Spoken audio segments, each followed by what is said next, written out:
find these things out first. Welcome to the St. Louis Public Library. Thank you all for coming out tonight.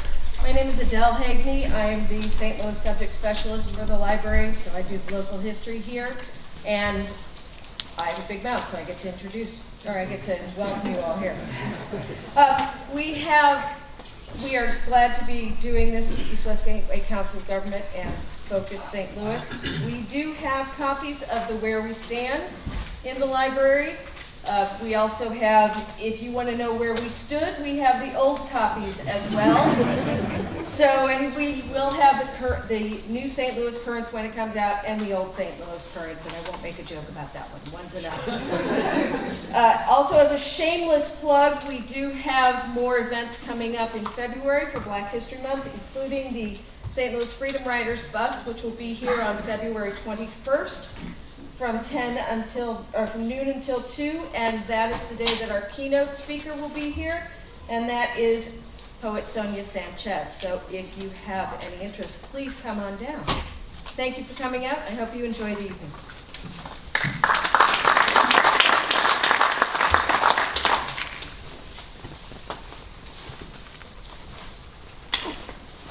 Okay. Can everyone hear me, or do I need a microphone? You're good. I'm good, okay. Usually my kids don't have a problem hearing me. Who knew librarians had a sense of humor like that? Stereotypes, not good. I want to introduce myself. My name is Jim Wild. I'm the Executive Director at East West Gateway Council of Governments. And I want to welcome you to our Where We Stand event tonight. Before we get started, I'd really like to thank the St. Louis Public Library, Focus St. Louis, the University of Missouri St. Louis School of Public Policy and Administration for co-sponsoring this event with us. I'd also like to thank our panelists for taking time out of their evening to be with us tonight and share the information that you're going to hear in a little bit. And then, of course, all of you for coming out tonight. We really do appreciate it. For those of you that aren't familiar with East West Gateway, we're the Metropolitan Planning Organization for the St. Louis region. We cover an 8-county region, City of St. Louis County, Franklin County, St. Charles County, and Jefferson counties in Missouri, and then Madison, Monroe, and St. Clair counties in Illinois. Our board of directors is comprised of the chief elected officials of those 8 jurisdictions, and we have a 24-member board. One or several of the activities that we take on is we program federal funding for transportation. We program federal funding for homeland security. We do sustainability planning. We do local government services for the municipalities and the counties in the region. And of course, our great research staff puts together Where We Stand is one of the products that we work on. They'll talk about that a little bit, but I want to let the evening get started, and I want to thank you again for coming. I really do appreciate it. Thank you.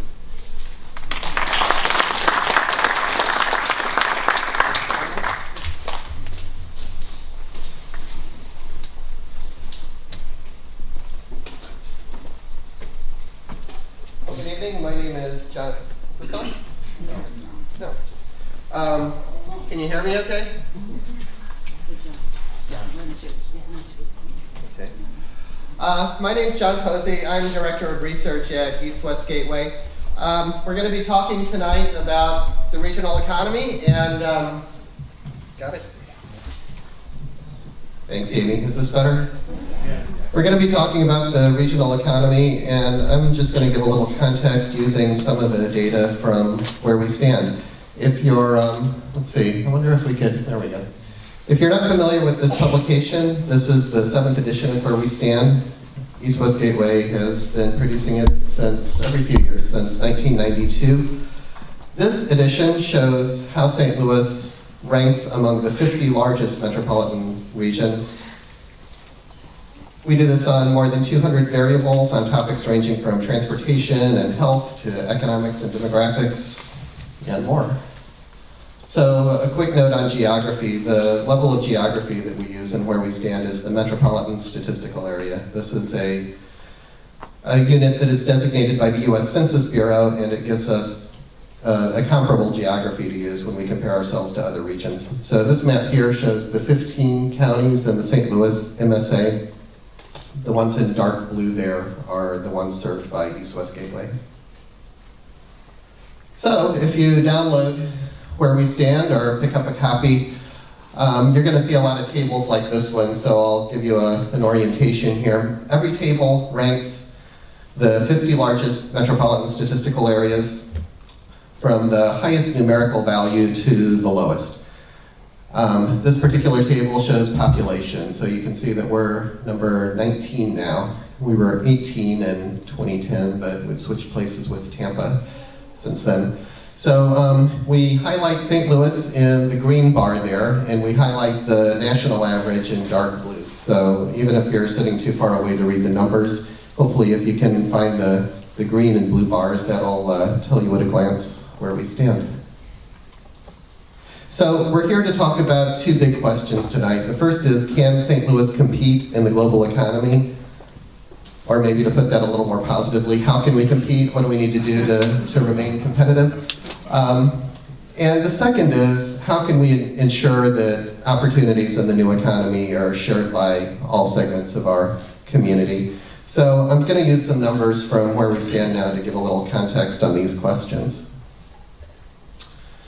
In the introductory chapter of the current edition, we review the last 50 years of economic history. So if you want to read through that, you can relive those years of stagflation and the dot-com bubble and some of the other eras. I'll just give you the long-term view here, which is that in the last half century, St. Louis has been a slow growth region in terms of job growth. We rank, this is the table on the right there, we rank number 41 out of 50 on employment growth in that time period. And this has been consistent throughout it's been the same in every decade you want to look at. We've always been in the bottom 10. However, in terms of income growth, we're more towards the middle. We rank 31st out of 50 on income growth, that's per capita income. And this isn't up here, but in 1969, we ranked 23rd out of 50 on per capita income. And in 2013, we shot up exactly one rank. We're now 22nd. So we're a little bit ahead of a lot of our peer regions on income, and we seem to be holding our own. Now, of course, one of the big mega trends in the last half century has been the decline of manufacturing. And this has been a nationwide trend, but it's especially impacted some of the Rust Belt cities like St. Louis, Pittsburgh, Cleveland, cities like that. So the chart on the right here shows that nationwide we lost about a third of our manufacturing jobs over the last half century or so. In St. Louis, we lost about 2/3 of those manufacturing jobs. And the economy took a big hit. A lot of workers took a big hit on that. Now, I always think it's important to note that despite that decline in manufacturing, we still do have 100,000 people in the region that are working in manufacturing. And these are quality jobs, high-wage jobs. They bring a lot of wealth into the region. So sometimes you hear people call St. Louis a post-industrial city. And I disagree with that terminology. Manufacturing is still very important, even if it's smaller than it used to be. So in the 70s and 80s, we transitioned away from a manufacturing economy to a more service-oriented economy. It affected a lot of people, but the decline in manufacturing in general had a disproportionate impact on the African American community. This is something that's been noted nationwide by a variety of scholars. I'm thinking of William Julius Wilson and others. These charts just give you a glimpse at how it played out in St. Louis. So the chart on the left here, this shows employment of young men in their 20s, 1970, 80, and 90. The blue bar shows young white men. The green bar shows young black men. So you can see that in 1970, a third of young black men were employed in manufacturing. By 1990, that had shrunk down to just 1 in 10. Meanwhile, the graph over on the right shows the percentage of young men who were not employed. So you can see that as manufacturing employment dropped, the non-employment rate for young black men went up about in proportion. Meanwhile, the non-employment rate for young white men was almost unchanged. So clearly, young whites had an easier time in adapting to the new service-oriented economy. And I think there are a lot of reasons for this. One of those reasons is spatial. That decades of segregation concentrated the African American community in a relatively small portion of the urban core. The places that they lived were far away from the places that were experiencing the most rapid job growth, especially job growth in those entry-level jobs that they really needed. So it was hard to get to those jobs, but something that's equally important is that it was hard to hear about job openings. And this is the role of informal networks in steering young people into the labor force is an often ignored topic, but it's such an important topic. Just speaking from personal experience, I know when I was in my teens and early 20s, just having somebody say, hey, they're hiring over there, you should go apply. It sounds simple, but it plays such an important role. And when those job networks dried up in neighborhoods, when work disappeared, it really had an impact on the availability of jobs for people who lived in the urban core. So this is a period in history when the bottom really dropped out of the labor market for a lot of young people who were trying to enter the workforce. And this contributed to lasting racial disparities, which is a topic I'll get back to in just a minute. But as we think about the competitiveness of the region, of course, the first thing we think about is the workforce. And so here are some tables that just give us a snapshot of the education levels of our workforce as of 2013. So for adults with a bachelor's degree or higher, we ranked 22nd, so about in the middle there. And we actually ranked a little bit higher. We came in at number 20 for adults with advanced degrees. And still a little bit higher on a coveted sub-demographic. This table on the right, well, it's in the middle of the screen, but the rightmost table shows the change over roughly a 5-year period in young college-educated adults. That's young adults between the ages of 25 and 34 who had a college degree. And we ranked number 17th there, which isn't at the very top, but it's ahead of most of our peers. And so this chart over here shows the change in young college-educated adults over that period by county. And you can see that the city of St. Louis by far experienced the fastest growth. So that's where a lot of these young adults are choosing to locate. We think about innovation when we think about competitiveness. Here are a few measures of innovation. One, of course, is patents. We come in at 30 there, so about in the middle of the pack. We think of venture capital, 28 there, so still kind of in the middle. Now, one of our strengths is in STEM employment. I'm sure you're all familiar with this acronym, science, technology, engineering, math. We ranked 14th out of 50 on STEM employment. So this is a real asset for the region, having all those highly skilled technical workers. And in business startups, again, about in the middle. So we're not at the very top, but clearly we do have some assets to build on. And one key metric for global competitiveness is foreign exports. This is one where we rank number 21, but if you look at most of the cities that rank ahead of us, a lot of them are coastal regions. And so if you look at the non-coastal regions, we're actually up pretty high.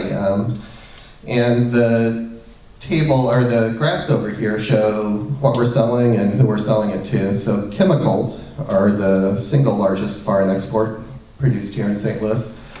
Our biggest trading partners, Canada, Mexico, and China is a close third. So we are adapting to the new economy. We are we are competing and we are exporting, but clearly the benefits of the new economy are not being shared by all. Here are just a couple of measures of that. In terms of income, the median household income for whites is about twice that for blacks. So for whites, it's about $62,000, $63,000 a year. For blacks, it's about $31,000 or $32,000. The poverty rate is even more stark. African Americans are 3 times more likely to be in poverty compared to whites. Now, one encouraging trend, and I have to admit we were kind of surprised to learn this recently as we were going through the survey of business owners, is that if you look at firms, the number of firms with employees owned by African Americans, divided by the total African American population, St. Louis actually ranks number 1. If you look at the number of African American firms divided by the total number of firms, we're still very high. We rank at number 6 there. And the charts over there just indicate that we had some of the fastest growth rates in African American owned businesses over the last 5 years or so. This is such an important topic. A long line of research has documented that African American owned firms are more likely to hire African Americans, as well as use minority subcontractors. So this could well be an asset, as you know, it's supporting these local minority-owned businesses as a strategy could be a strategy for addressing those racial disparities we were just looking at.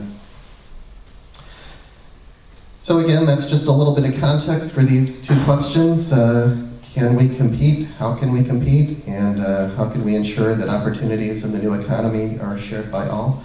I would encourage you to download the report. There's the address. We are just releasing today a new Where We Stand update. This is a short report that delves more deeply into the issue of minority business ownership. And to get a copy of that delivered free to your email inbox, there's the address. So with that, thank you again for coming, and I'm going to turn it over to my friend and colleague, Ruth Sergenian.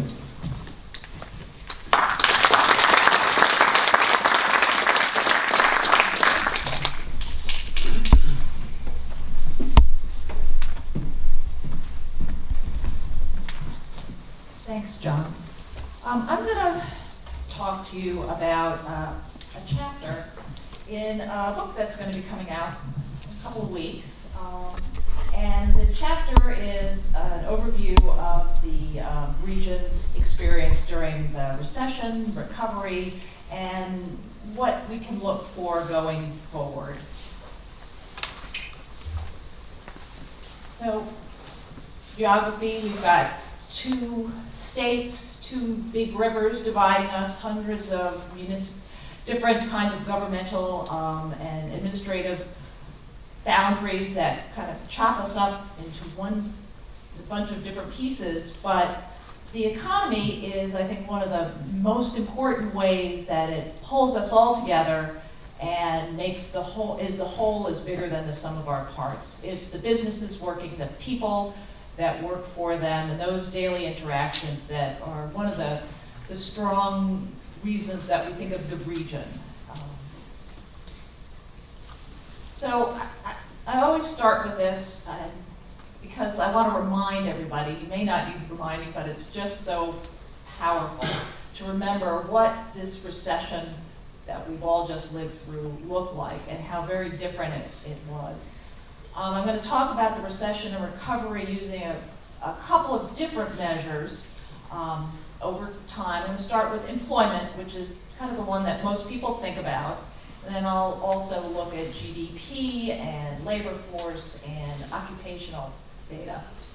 This is the national employment trends where if you're at 100 for each of the most recent recessions, and starting at 100% is the peak employment before the recession, you move down to the trough and then back up to where you're you've returned to pre-recession employment. You can see the previous recession that was deep and serious was in '81, and we had a sharp upturn. But this recession started at the end of 2007, and the nation as a whole didn't reach those employment levels again until mid-2014.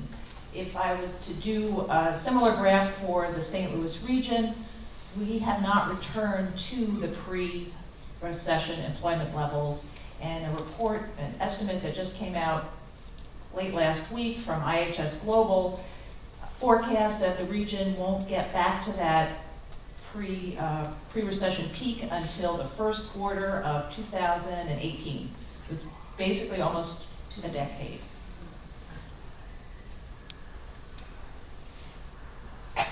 And John's presentation really pointed to the reason, and this is another way of looking at what's been happening with employment growth in the region compared to the US, really since 1969. For the most recent recessions, several recessions, we track really close with the US in terms of employment growth, but our recoveries are slower, and I think probably driven in large part by the slow growing population. Good news is this numbers for 2015 that are coming out is looking like we're having a pretty strong year comparatively. I think the Post-Dispatch had that it's the fastest rate of employment growth since 2006.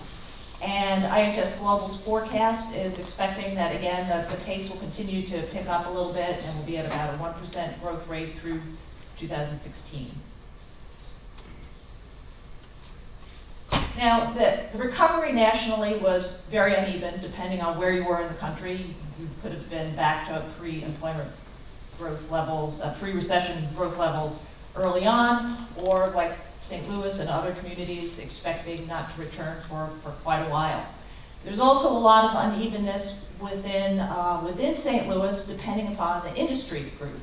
So this graph is showing that the orange bars are the job losses that occurred during the recession, and then the blue-gray bars are what's happened in the recovery. So you can see construction, manufacturing, transportation, information really haven't recovered.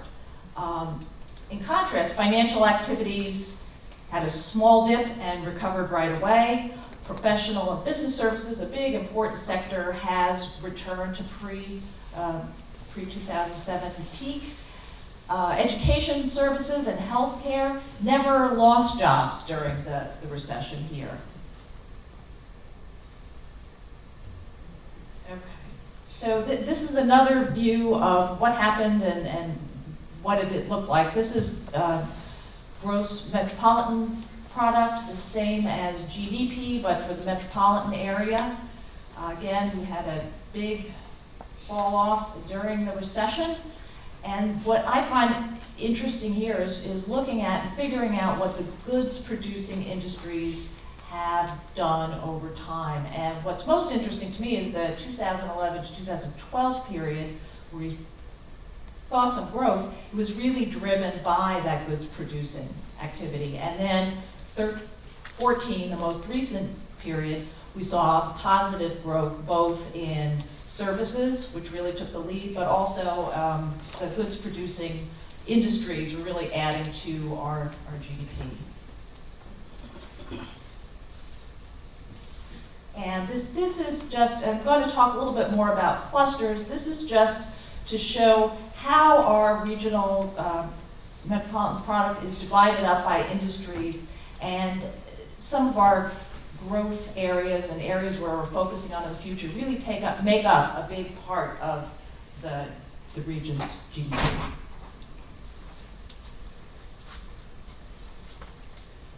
So when you look at economic development historically, the old adage is location, location, location. But really that has been changing over the past several decades, and it's really switching now to people, people, people. Businesses can go wherever they need to go. Very few businesses are tied exclusively to natural resources and and transportation alone. So one of the most important site location decisions really comes from where are my workers? Are my workers on the ground?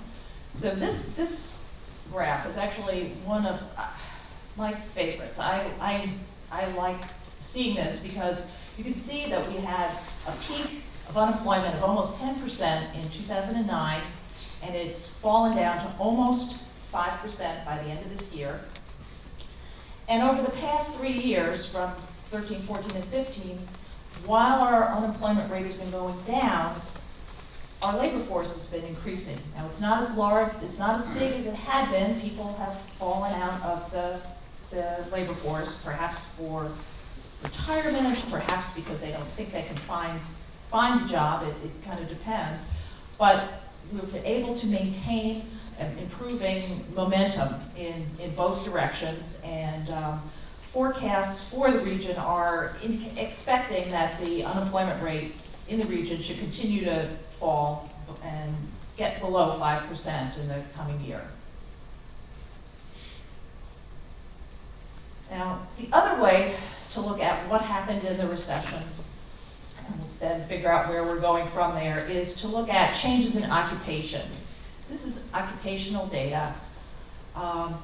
So we've looked at industry group, but you could be a financial analyst and you can work for a bank, or you could work for a hospital, or you could work for many different kinds of organizations. So it's a skill set. And this is based on a national analysis, but it's done for St. Louis, really looking at over that time period, globalization and increases in technology have increased jobs at the high end with the high skills, and the lowest end where jobs can only be done by a person have also been saved from losses. But in this middle range, there are a number of jobs that have been lost and possibly lost for good as people are replaced by machinery and repetitive jobs no longer need to be done by a person. So this is really, it's an area of concern, and it's something that as a community and as a nation we need to address going forward. I also just decided to do a quick look at this using a different data source. I looked at the American Community Survey just in the most recent period, different set of data, different categories, but it showed the same thing. It confirms that the business management, science, the high-skilled jobs or occupations are expanding and growing, where those with lower skills are shrinking. So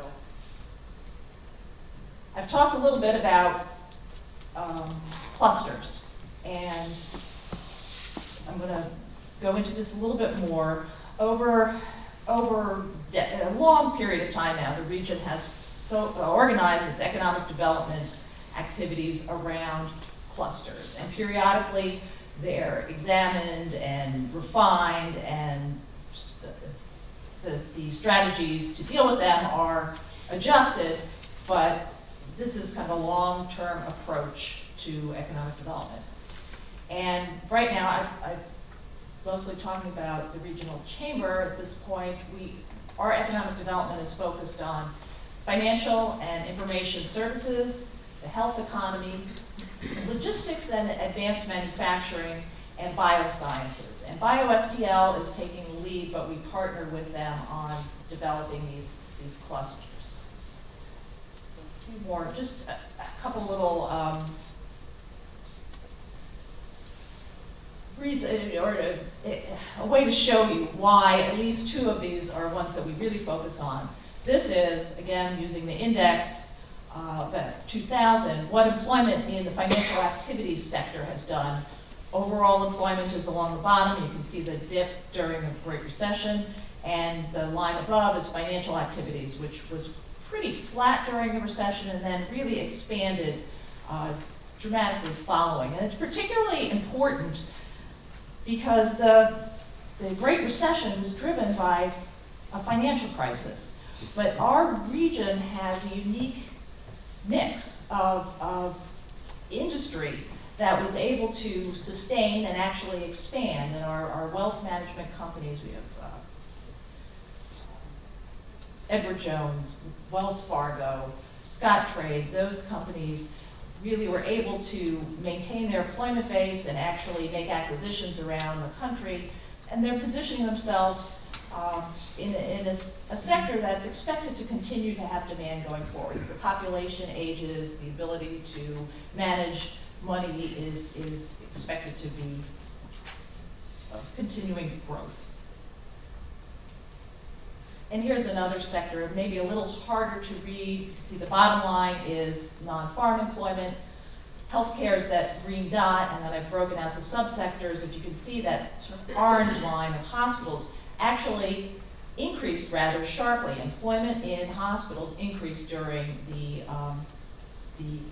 recession period. Hospital employment tends to be counter-cyclical, and it was really that case here. And the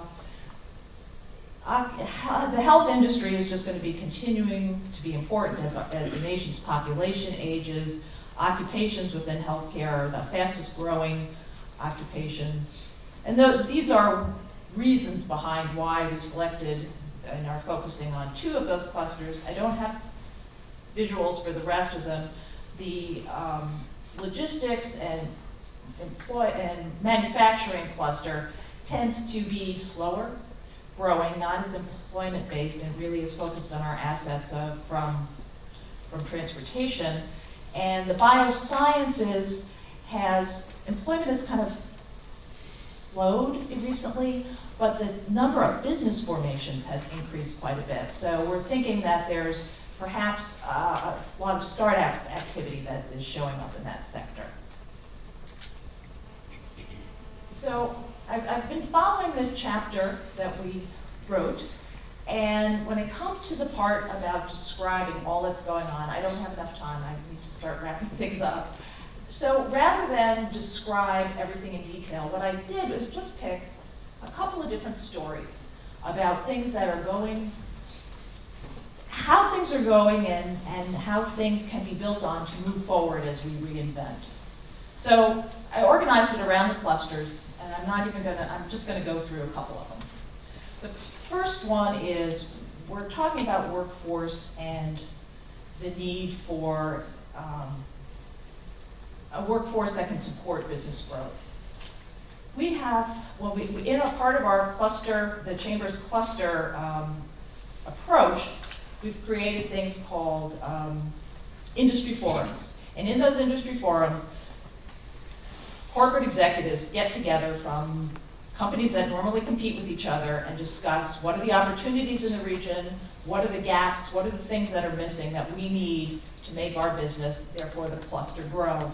One of those things was the financial services people said the compliance environment is very dynamic, there's lots of change, we have trouble finding staff that are up to date and knowledgeable on these compliance rules. So this is early on in the process. The chambers could pull together university, faculty, and they're going to be working with these executives, asking them questions, doing interviews, and they're going to develop a curriculum to help create the kinds of employees that are needed right here in the future. This is kind of an early on process.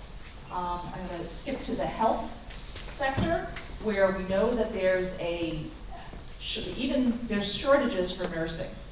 So this is very early on, but there's been a work group pulled together of hospital and execs and others to examine what are the potential policy issues that can be addressed to perhaps address this shortage of nursing. One of the things is there are very stringent requirements for those who teach in nursing school, and perhaps there's room to change that to increase the number of faculty to then allow bigger classes. That's the kind of work that's going on.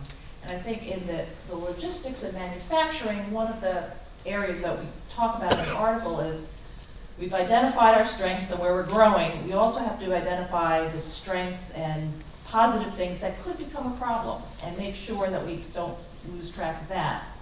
And my example with that is the St. Louis Economic Development Partnership is working with the U.S. Department of Economic Adjustment. We know that going forward there's going to be changes in military budgets, and the county is working to work with the manufacturers that are exclusively now working in the defense industry to help them diversify their product lines, find other ways to sell their products so that we can keep this skilled workforce in place and these businesses growing. And I think I'm going to end here just as talking about the regional chamber and what our approach is. I've went into quite a bit of detail about our facing here and now to work with our clusters. But in addition, we've got 3 large areas that we're working on that we see as what the region needs for the future economic growth. So focusing on educational attainment and making education a community priority is one area. Inclusion and a talent attraction. So making sure that we can attract the talent we need, retain the talent we need, and include everyone in the region in this potential, making sure that everybody who wants to participate in economic growth has the ability to do so. And then entrepreneurship and innovation, really starting the startup scene, creating an ecosystem that supports innovation. There's been a number of articles just in the past week about how St. Louis is doing a good job. We've been rated #1 on the cities that, in terms of the value and number of deals for startups. And also, as John pointed out earlier, we've got a strong STEM workforce that is a big part of this entrepreneurship and innovation sector. And this is a limited picture. There's so many more, but really the entrepreneurship and innovation group is it's all about partnerships and working together and connecting the small startup with the large company that makes them much stronger. So if you have questions, I hope that you can reach out to me, and the report with the book will be out in a week or so you'll dig into a lot more detail there. But I think going forward, the region has, we have some challenges, but we have some resilience. We have a number of assets to build on, and even in the time that this chapter was written, there were more examples of collaborations and projects and ideas and people that have identified projects have made progress on it. So I think that moving forward, we have reason to be pretty optimistic. Thank you.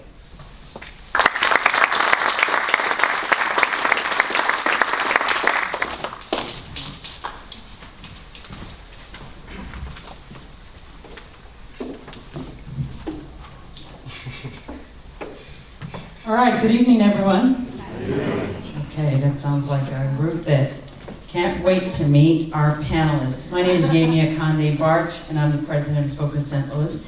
And thank you for joining us this evening. Some things that some of you do not know is that our forum this evening almost did not happen. And I got a call at about 2 o'clock from Mary Rocchio at East West Gateway. And she said, "How are you doing?" I said, "I'm fine." She asked again, "How are you doing?" I said, "Okay, I heard you the first time, what's going on?" Suffice it to say, the library was originally supposed to close this evening for some inspection, but it's good to have friends in really great places. So we're glad that they stayed open for us, and I'm glad to have you join us. So for those of you that aren't familiar with Focus St. Louis, we are the region's premier civic leadership organization. And what we do in terms of our programming is we connect, educate, and engage a vast number of leaders We have 8,500 alums, and the good news is close to 70% of our alums are still in the region.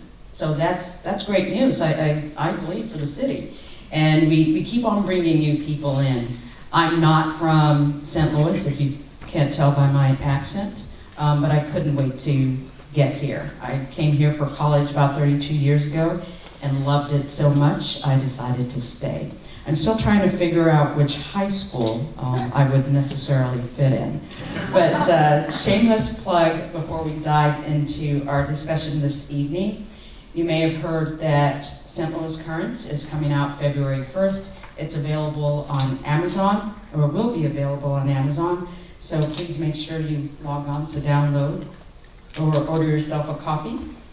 I was taking a look at the table of contents here, and in a very St. Louis manner, I was glad to read that in addition to the different chapters on St. Louis as a historical hub, the problem of regional exclusivity, the high school question and its implication was a chapter. So please make sure you pick that up to read. But without further ado, I'd like to welcome our panelists, if you can join me on stage here. So, Professor William Tate, Brenda Moore, and David Stokely.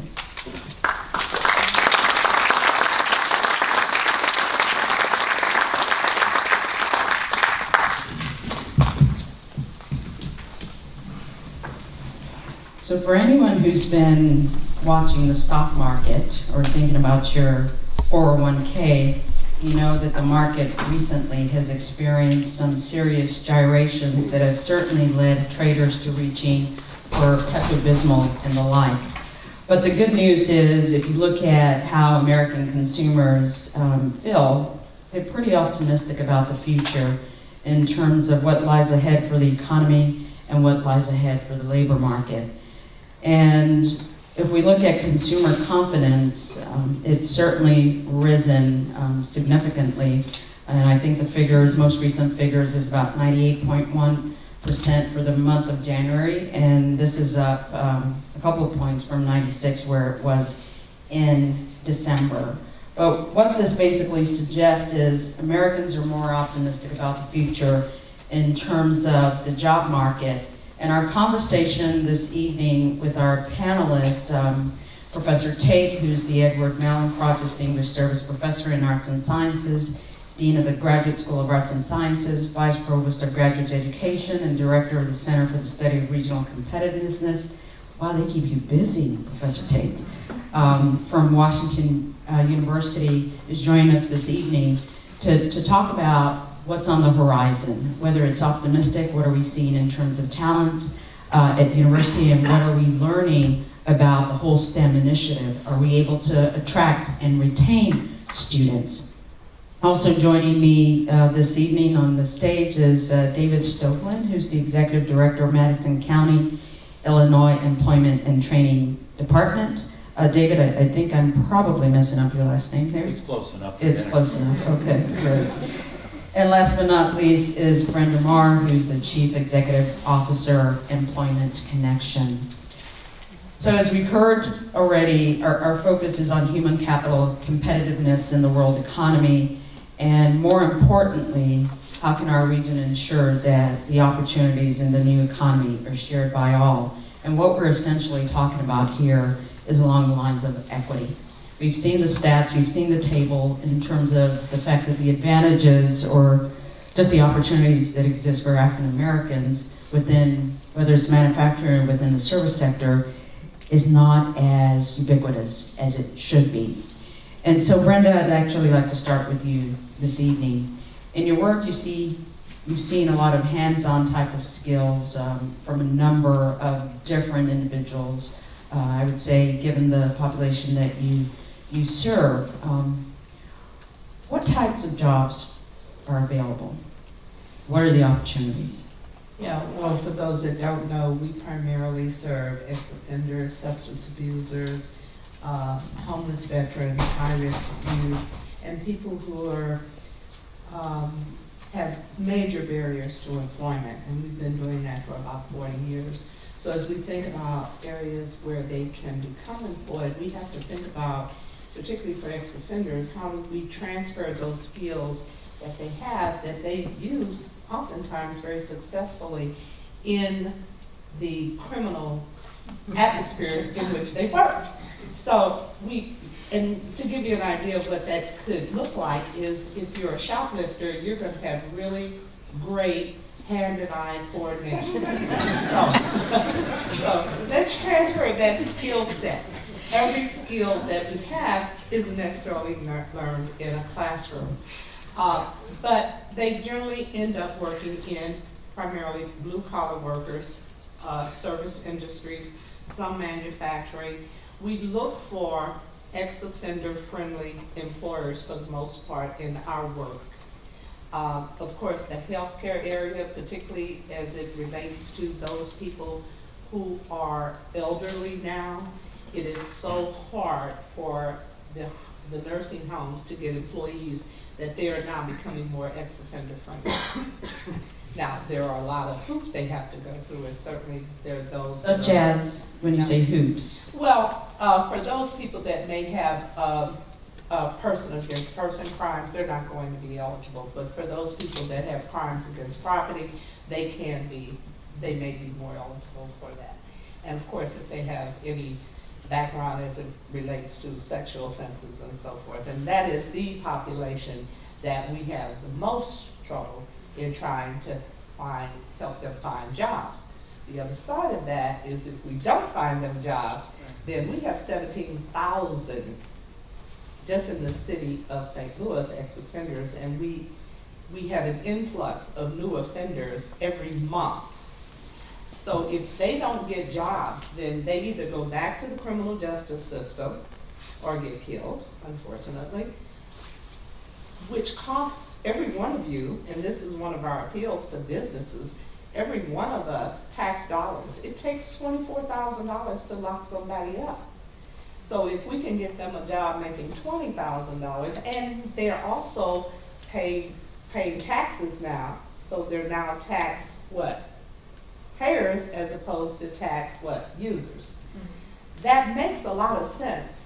And they're human capital that we just can't, what are we going to do? We're going to trash them or lock them up forever. Right. So do you provide any type of training? We do not do soft skills training. We collaborate with other agencies that do that. Our services consist more, well, there's a whole range of services that has to do with how do you get a job, how do you keep a job, how do you use the skills you have to take a job that will lead to a career. So I won't go through the specifics of what we do, but it's everything from work readiness to behavioral health. We have a clinical division because so many people get jobs, at the end of the day, they don't keep them. And why? Because they are, if you come out of prison, you have post-traumatic stress disorder, just like when you're coming out of the service. Trust me, okay? Living in that environment and then coming into an environment where nobody's ringing your bell and telling you what time to eat and sleep and all of that, that is a huge adjustment that we don't think about. And oftentimes there are mental health issues, some chronic, some not. So we address that in our behavioral health program. It's no point in getting someone a job and then they're going to lose it right away. So we started that division about 8 years ago. We've been around about 40 years. We're kind of a low profile agency, but we do some really good work. Over the last 3 or 4 years, we've helped over 2,000 people get jobs. And how many millions of dollars would you say you contribute to the economy every year as a result of that? I just love that question. Those 2,000 jobs generated just at $8.61 an hour, generated an annual contribution in wages back to the community for the 2,000 people over 3 years that we helped get jobs, $9,200,000 or so. Wow. If those same people were locked up for a year, it would cost $4.5 million. Wow. I'm sorry, 49. Yes, that's, $49.5 million, I'm sorry. no, that's still significant. Is that right, Charles? That's right. Okay. Yes, great. So you had mentioned, healthcare as one of the areas in which you place some of the individuals that you work with. What are some of the other industries we've talked about? Are they manufacturing or are there other service industries? Well, warehousing, while there may not be a lot of manufacturing that's left, we still have to move products, Sure. So there are warehousing jobs. Most of our employers tend to be the small employers, 1, 2, 3, 4 employee shops, sometimes a little more. Many of them are minority employers that will give people a second chance. Right. And of course that's a wide range. Thank you, Brenda. David, what type of skills would you say you've observed, I'd say within the past 3 to 5 years, that you noticed that employers are seeking? And do we have the workforce? Well, I think one of the things that you can count on is any business wants somebody who has 20 years of experience, is 25 years old, and will work for minimum wage. Having said that, what they want primarily is something that is most difficult to define and teach, and that's soft skills. And by that I mean teamwork, communication, workforce prioritization. Can they go in and work as a team, identify the kind of resources they need, and then take that information and plot it out and get it to a finished product. And that's not to say that specific skills aren't needed. You can't be a welder and walk in and have all of those proper soft skills, pick up a torch and run it across your foot. So there are hard skills that need to be gained. I think one of the things we found, though, is it's a combination. As I was listening to the statistics, particularly in manufacturing, because Madison County is a great manufacturing hub. In fact, when I started 40 plus years ago, we had 3 refineries, 5 steel mills, glass works, box board. Most of those are gone. And the reason for that is primarily outside pressures, international markets, but also the decline in manufacturing and its employment is due to mechanization, to technically improving every process. And what that does is take the number of people who pass the box from A to B and has a machine that does that needs to be watched over by 1 technician. So instead of 5 people working there, there's 1. The continuous caster is a good example at U.S. Steel, or some of the refineries, one refinery we still have, Phillips 66. During the Great Recession, spent over $4 billion in our area and employed craftsmen and technicians to make the changes. So what we see is a blend of a need for education, as well as someone who has that wherefore-all to understand that there are time frames, that you have to work with your coworkers, you have to be able to communicate, you have to be able to find information, you have to have computer skills today. To go into one of the big warehouses, you have a computer sitting on your forklift that has a geospatial unit in it that tells you exactly where to drive that forklift, how high to go, what shelf to get it, and where to go with it. So those are the skills I think that are out there. The one thing I would also say that employers are looking for are motivated young folks. And one of the saddest things you want to see in those statistics is that youth to the age of 24 by the Department of Labor has 4 times the unemployment rate of the general population. And that is much higher in the minority community as well. As all of us baby boomers leave the job market, leave the labor force, we need to bring all those folks in and give them an opportunity, because one of the things that's important, it's no longer location, location, location, it's workforce, workforce, workforce. That's correct. So you talked about the paucity of youth. Are there mentoring programs in place that could help nurture those relationships, or to the point that John made earlier, this notion of informal networks? I think there are opportunities out there. it's making that connection, whether it be at a YMCA, whether it be through a ministry association. We work a lot with some of the same troubled youth in some of our programs. And we find that if we can get them connected with an individual, with a mentor, with a big brother, a big sister, somebody's going to take them under their wing and provide them with some guidance, we have twice as much success as if we don't. I think the other thing you'll find, and you would ask, do we have the potential here?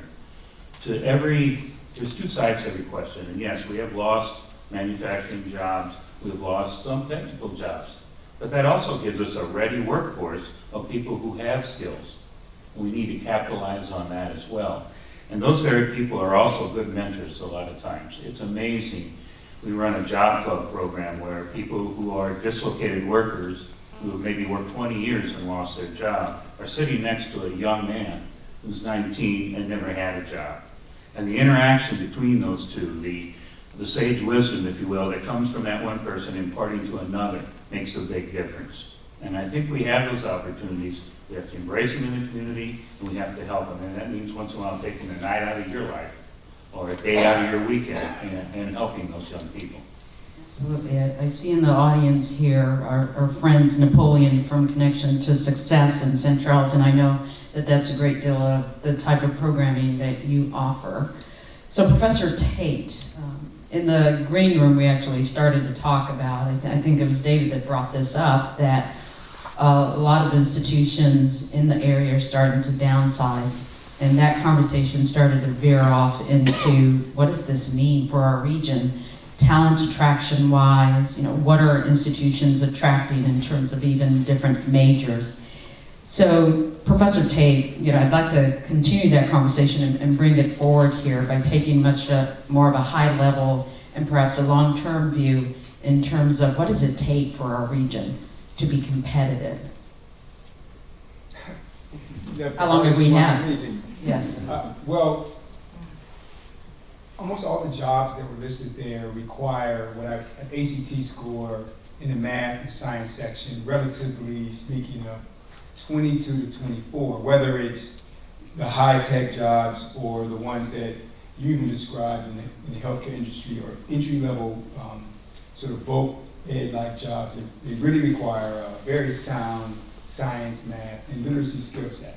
So let's begin with the assumption that everyone who is born without a developmental disability actually is hardwired to do math. That is an empirical fact. So the denominator we have is that everyone who is born or comes to the St. Louis region who does not have a developmental disability actually is hardwired to be in STEM. So if you start with that as a platform, then the canonical question to compete is how do you preserve that ability over the course of a person's life so that by the time they hit the age of 20, 21, 22, they're able to participate in the jobs that might be available, or more importantly, create those opportunities as entrepreneurs. So I start always developmentally, and I start with geography first because in the studies we've done, Missouri, Kansas City, and St. Louis look alike in some ways as a region, largely because of a rule in geography that everything is related, but things that are closer or more related. So if we begin with we're protecting the brain, that's our job, then I begin with the assumption that in St. Louis region, one of the first artifacts you deal with is that people who are poor and live closer to each other in very, very concentrated ways, they tend to have fewer family resources than those who live away from them in, we call it West County or St. Charles and the like, and they have more family resources, they have greater opportunities, and therefore all these kids born with the same denominator, same ability to do STEM, have different investments over time.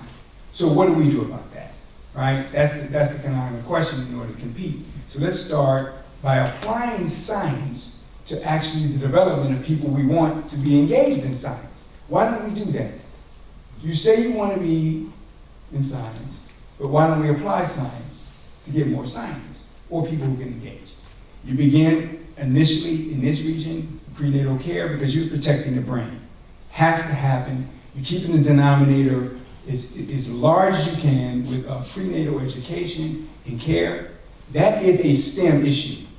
That is a foundational STEM issue because you're protecting the brain. If you can get people just to stop smoking while they're pregnant and get the birth rates up, you're protecting the brain. That's the future STEM worker. Once they're born, birth through age 4, we have a great science about what should happen in elementary, or what I would call preschool education or early childhood education.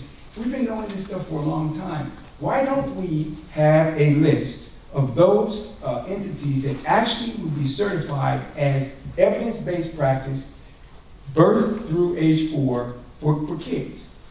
Because right now we have lots of preschool programs, many of them aren't worth the paper they're printed on. And so the reality is we have these resources that we're not really labeling and using and holding accountable as we ought to.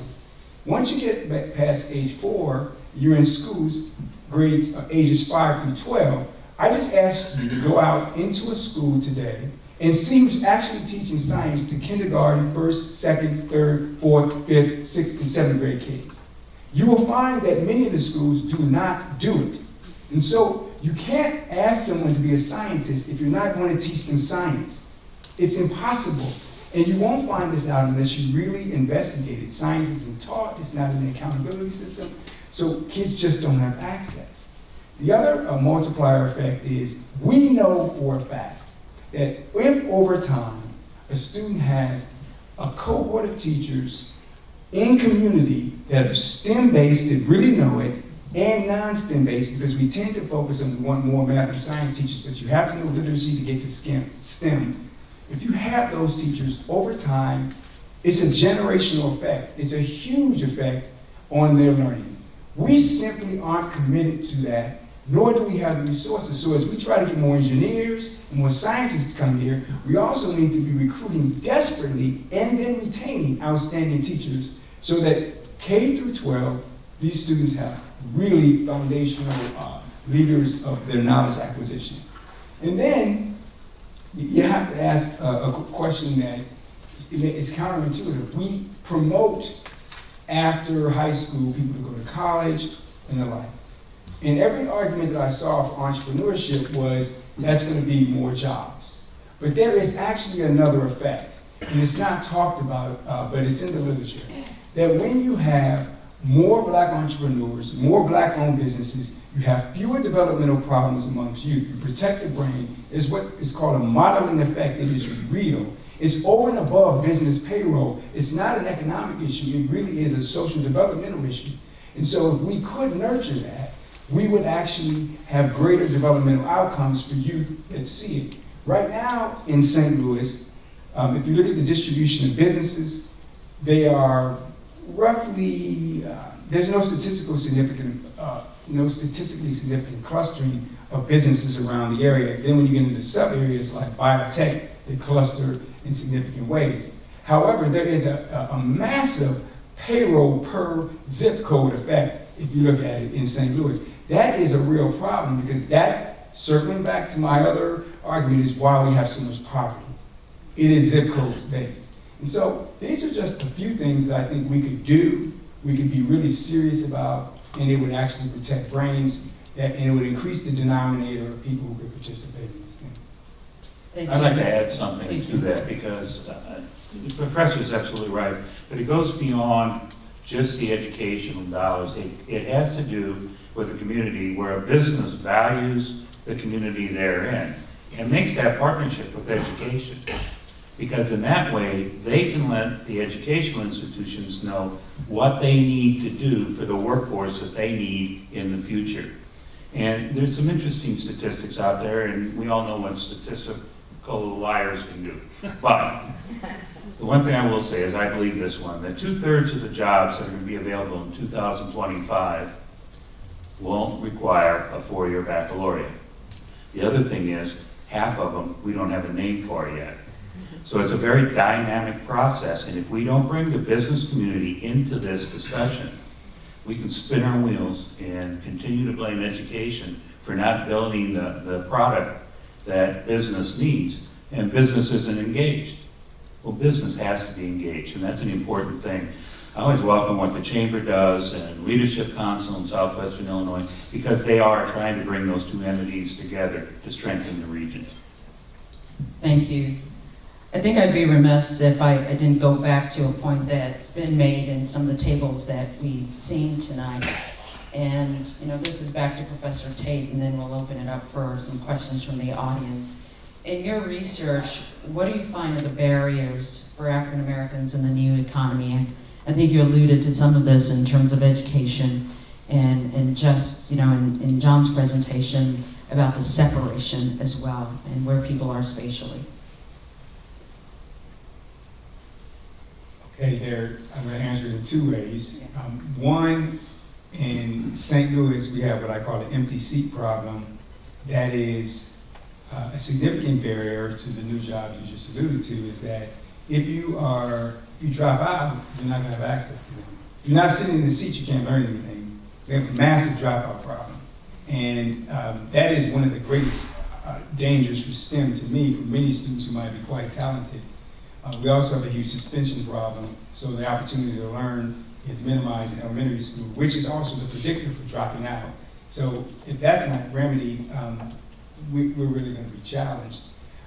But I will say that the thing that concerns me the most is probably William G. Wilson's hypothesis has to be tweaked because there was an out-migration of jobs out of urban communities. Now there is a clustering of jobs, so we have places like Cortex and the like, and I'm the dean of the grad school. I know who gets hired at Cortex. These folks have significant scientific backgrounds, right? I mean, it's amazing. And I would make this, I'm not going to make the argument for just blacks or whatever.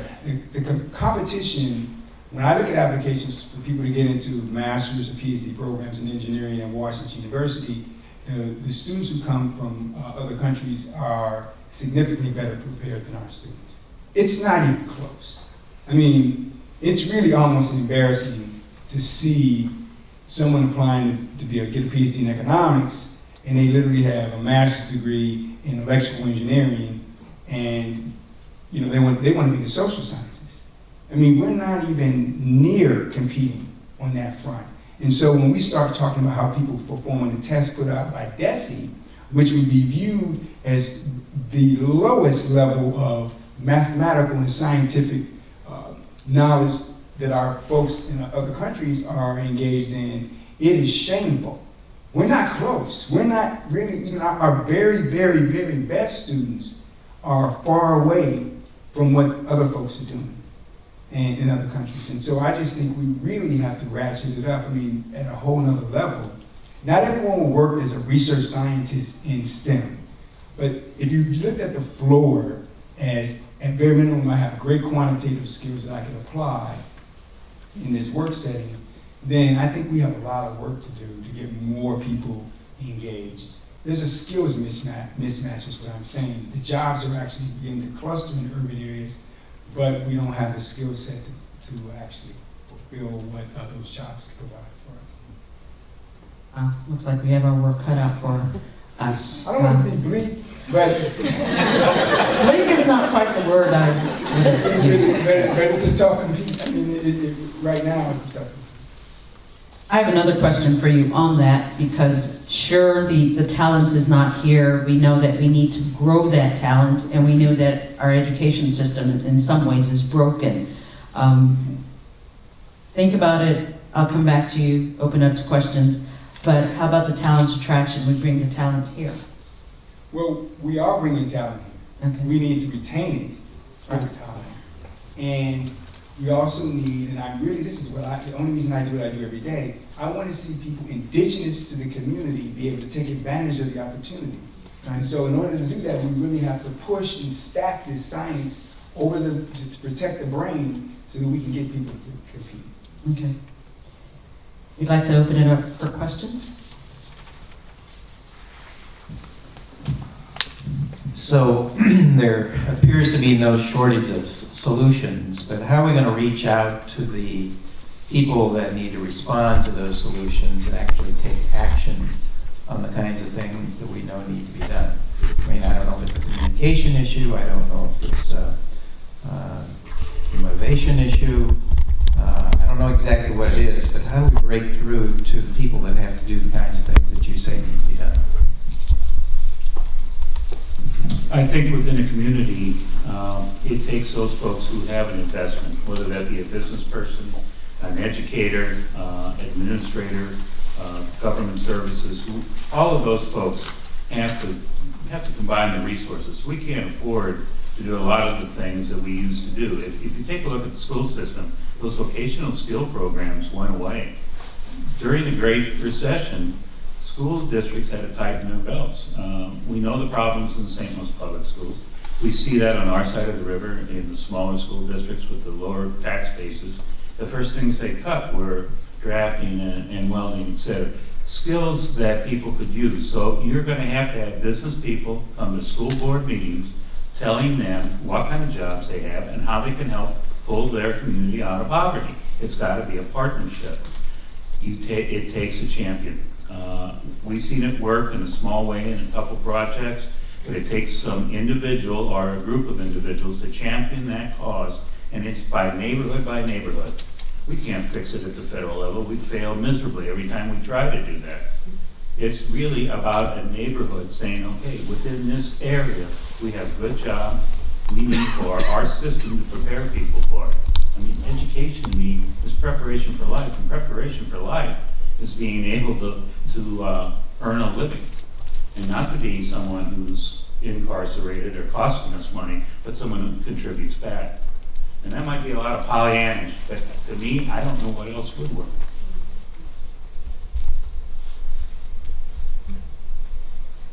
I'm sure I've improved before. Okay, I think we have a question back here.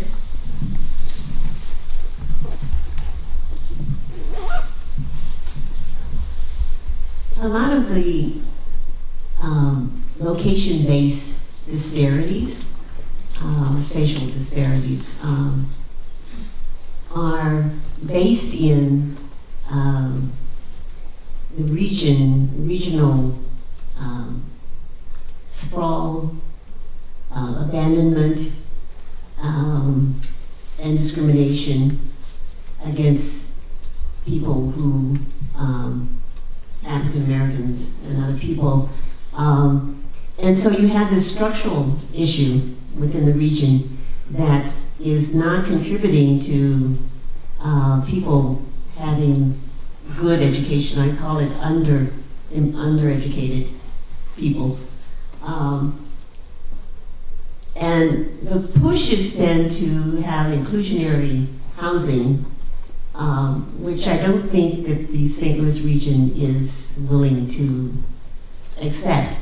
But we have to mix incomes in all regions and all areas in order to be able to sustain the education system or to improve it. Does anyone have any comments about that?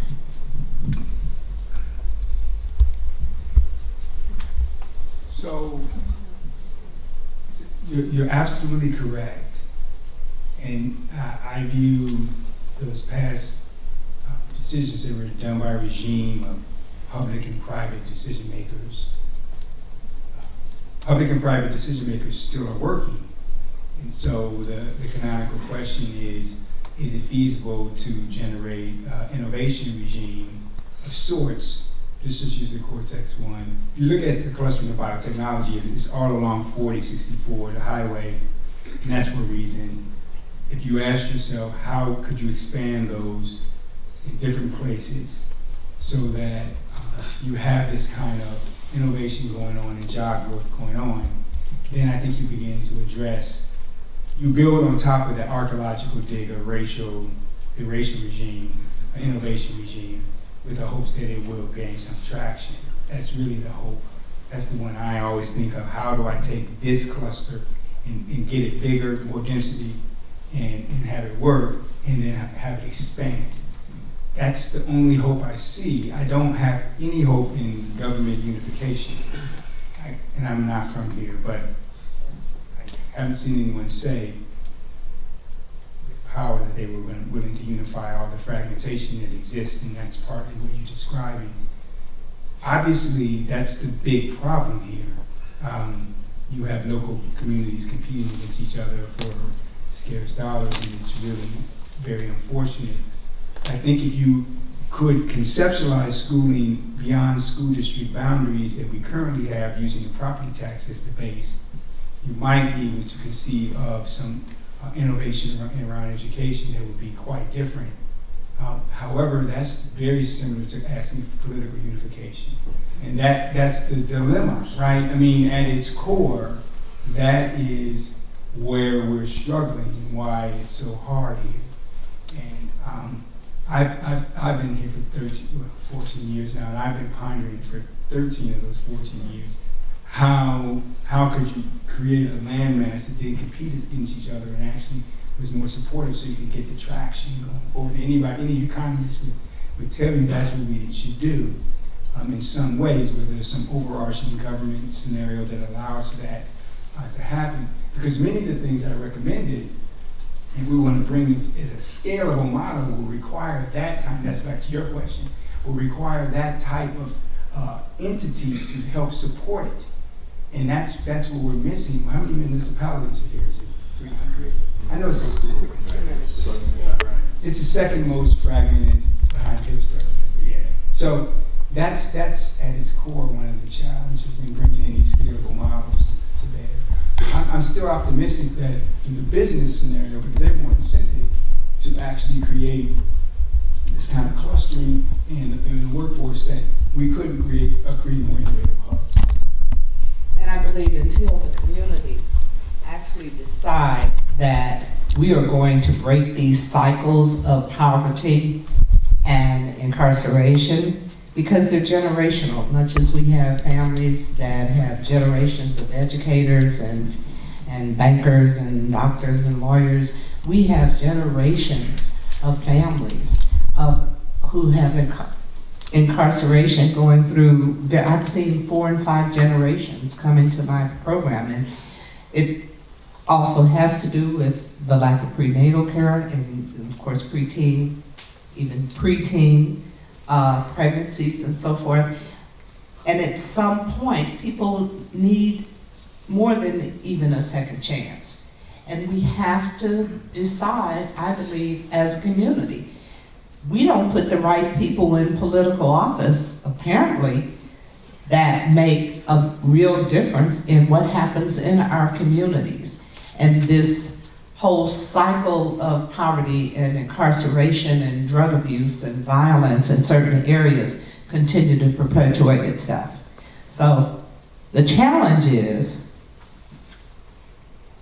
what are we going to do to make those people that we put in place?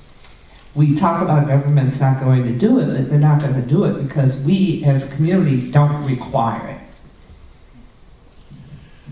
I've got a question, I think that kind of follows up on that. Something you said struck me, because we can talk, education's really important.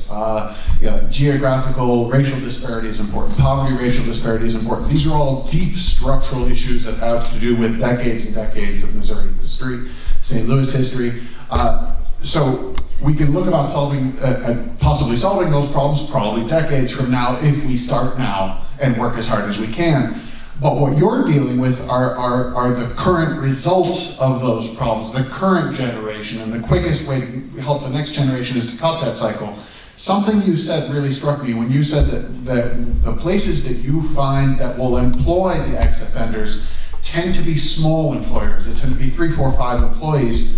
And before doing other careers, I ran a small business.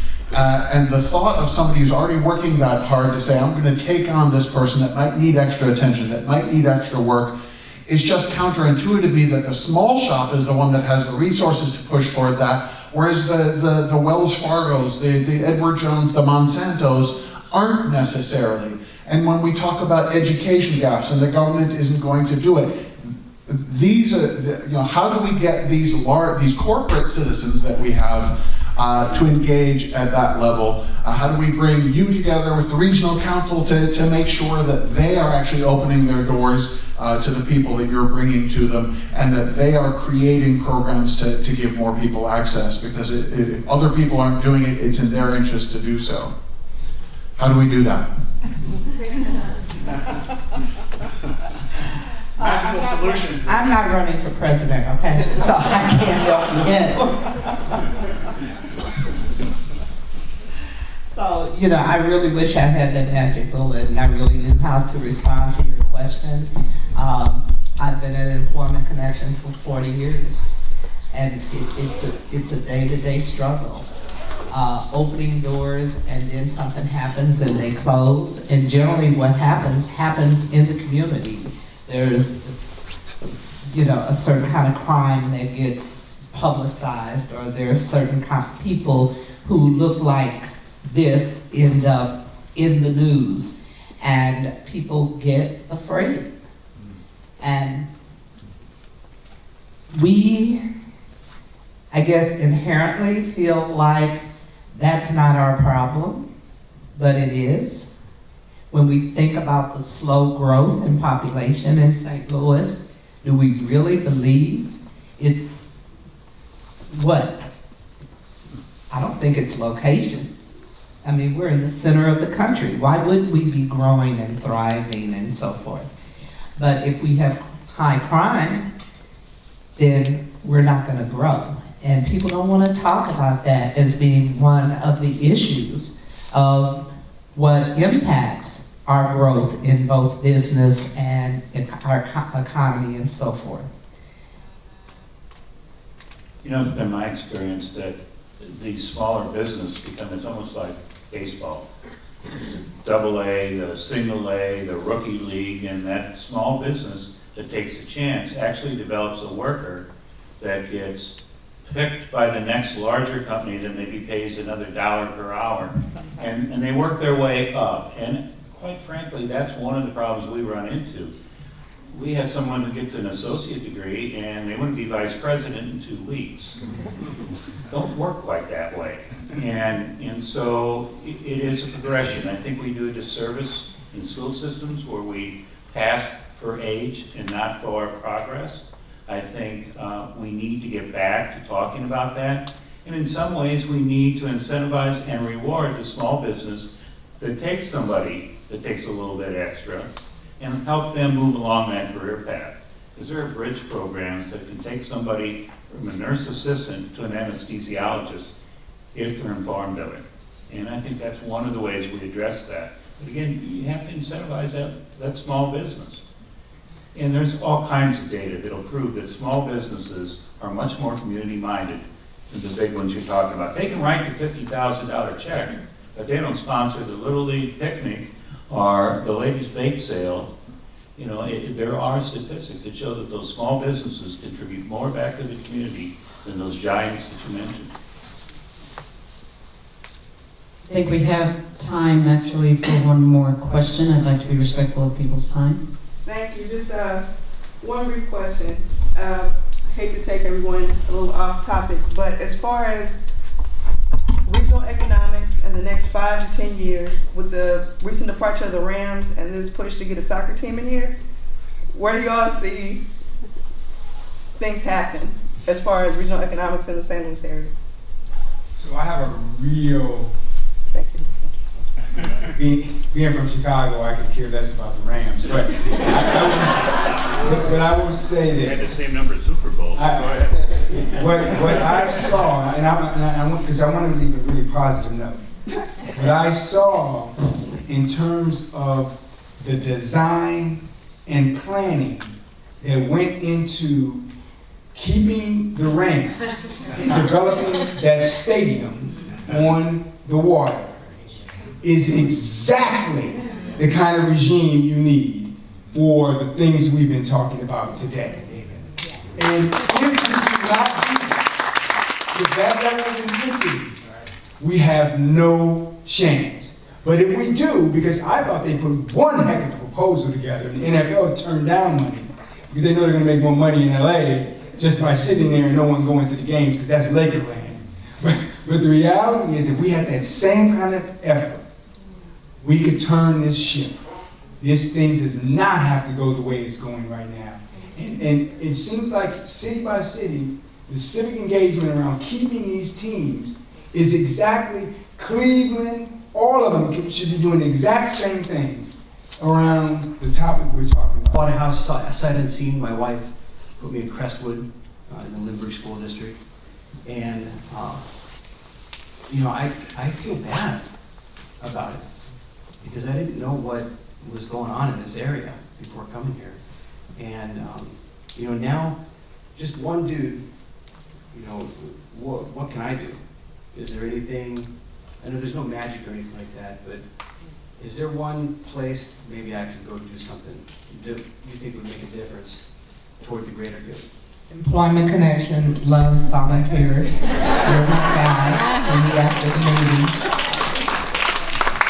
And don't you touch any connections, because it's that ruling over there. Don't you do that. Well, welcome to St. Louis, and we're glad that you're here. I can't tell you how many people I've learned have bought their houses sight unseen.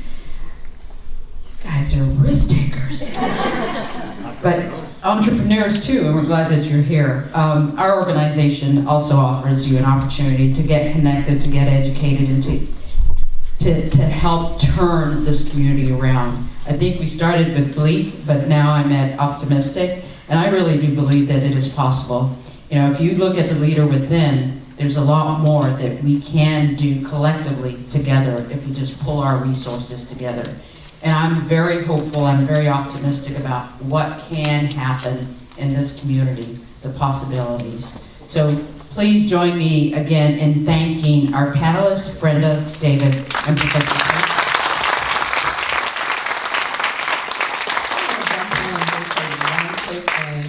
About 10 years ago, we kind of got fed up with the struggle, especially with the economic downturn.